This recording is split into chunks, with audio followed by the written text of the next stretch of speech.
You are tuned into the 5-Minute Signal. I am Aris Sterling, performance research expert. This is not a health podcast.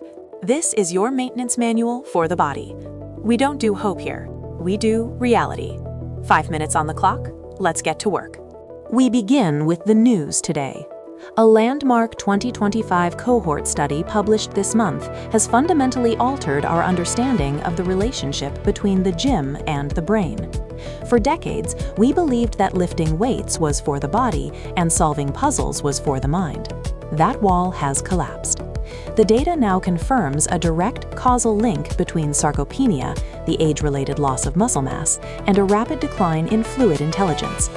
The study identified that individuals with the lowest skeletal muscle index did not just suffer from physical frailty, they exhibited a measurable neural latency, or a slowing of processing speed, comparable to early-stage neurodegeneration. Conversely, those who maintained hypertrophic muscle tissue well into their 50s and 60s showed almost zero decline in executive function. The conclusion is stark. Muscle is not aesthetic. Muscle is the reservoir of your cognitive future. Why does this matter? It matters because it reclassifies skeletal muscle as an endocrine organ. We used to think muscles were just pulleys and levers. We now know they are secretory glands. When you contract a muscle against high resistance, it releases signaling proteins called myokines, specifically interleukin-6, irisin, and cathepsin B. These chemicals travel through the bloodstream, cross the blood-brain barrier, and directly stimulate the production of Brain-Derived Neurotrophic Factor, or BDNF. Think of BDNF as fertilizer for your neurons. It repairs damaged connections and stimulates the growth of new neural pathways. If you are sedentary, your supply of this neuroprotective fertilizer dries up. Your brain literally begins to starve and shrink. This research proves that you cannot think your way to a healthy brain. You have to move your way there. Here is the hard truth. If you are neglecting resistance training, you are actively choosing cognitive decline. There is no middle ground. Nature is ruthless. It operates on a use-it-or-lose-it economy. After age 30, if you do not provide a strong enough stimulus to your body, it begins to dismantle your muscle tissue to save energy. When that muscle goes, the myokine signaling stops, and the brain is left undefended against the ravages of aging. We see people obsess over brain games and supplements to stay sharp, yet they cannot perform a single push-up. That is a failure of prioritization. Frailty is not an inevitable consequence of aging. It is a cumulative consequence of comfort. If you want to keep your mind sharp until the day you die, you must accept the burden of heavy things.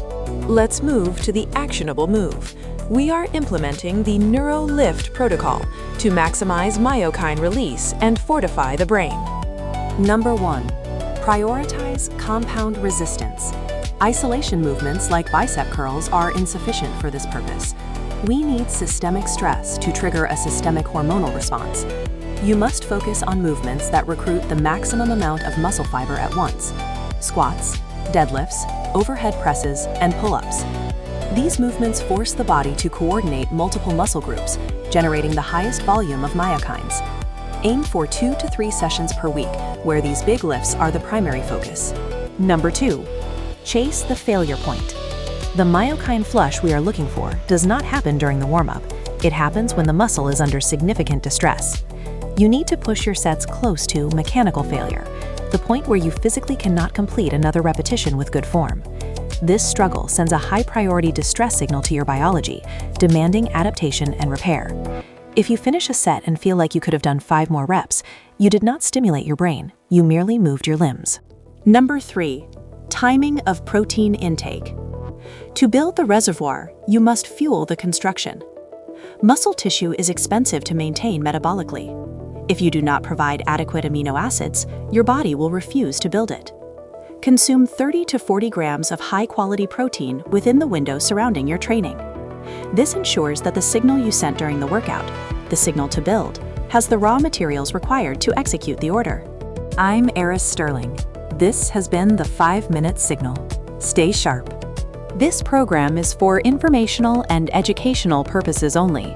Performance research expert Aris Sterling is not a licensed medical professional. This content is not a substitute for professional medical advice, diagnosis, or treatment.